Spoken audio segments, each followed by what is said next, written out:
name's Lorraine. As you saw from the clip, I've been seeing about 20 to 30 people having the same sort of happening in their life and telling their story on DVD, websites, and so it stirred quite a lot in me because of the fact that there have been TV programs, newspapers, all depicting people that were having terrible nightmares. And this was where I found myself when I was in my early 20s. I went to see the Norwich Crisis Centre, and they told me that there's hundreds of women here in Norwich with the same sort of problem.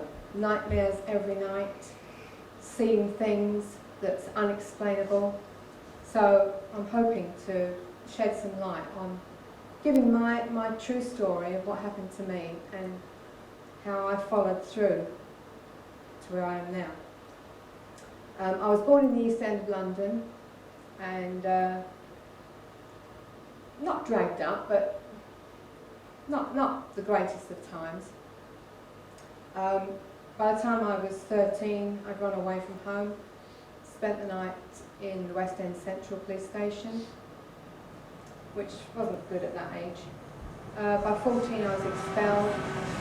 I guess I had the cane most of my days. I was an average bad little girl. By the time I was into my teens, it was a swinging 60s and everybody was having a great time. Hyde Park, free concerts with the Rolling Stones, Blind Faith, Rod Stewart, Ike and Tina Turner. They were all there at their beginning. For some people it was a great time. You know, there was see-through blouses, mini skirts. I mean, it was a total revolution, and the Beatles' music was everywhere. I thought I was having a great time, but when I look back, it was all just superficial stuff. I was engaged to be married, and that was at 15, and then found myself pregnant. And I said to my fiance, you know, we're going to get married anyway at some stage. Let's go ahead with things. And he said that he couldn't handle it. He just couldn't face my parents. He couldn't live with this. So I was naturally disappointed. And he said, I'm going to arrange an abortion for you. And at that time it was illegal. And I said, you know, how can you do this? He said, with money, you know, I'm going to pay everything I've got for this abortion.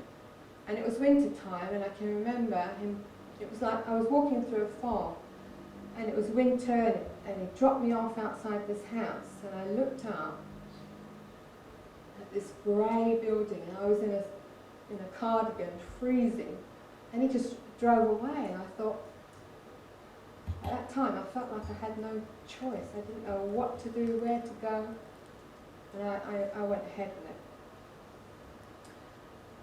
Fortunately, I got rid of him pretty quick because it's obvious that this guy had no backbone.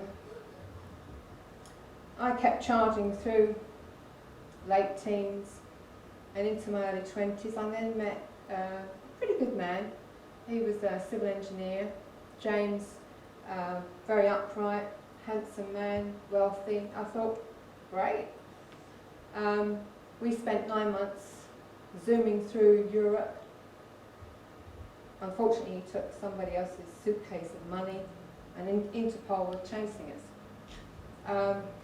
We kept ahead and got back into the country.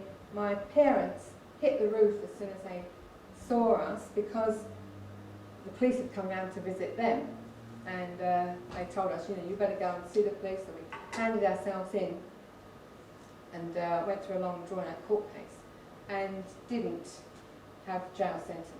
So then by 25, pregnant, and this time the words were, I want that baby, but I don't want you. And it was like somebody had taken something to my heart and just wrenched my life. And I thought, this can't be happening. But again, I came up to Norwich and was told, oh, you can have an abortion. Everybody's having abortions. It's a way of contraception now. There's no problem. And the way the doctors were talking, you know, it's no problem. So I thought, well, right, I'll just go ahead. And I made my own choices at that time, and I decided this was right for me.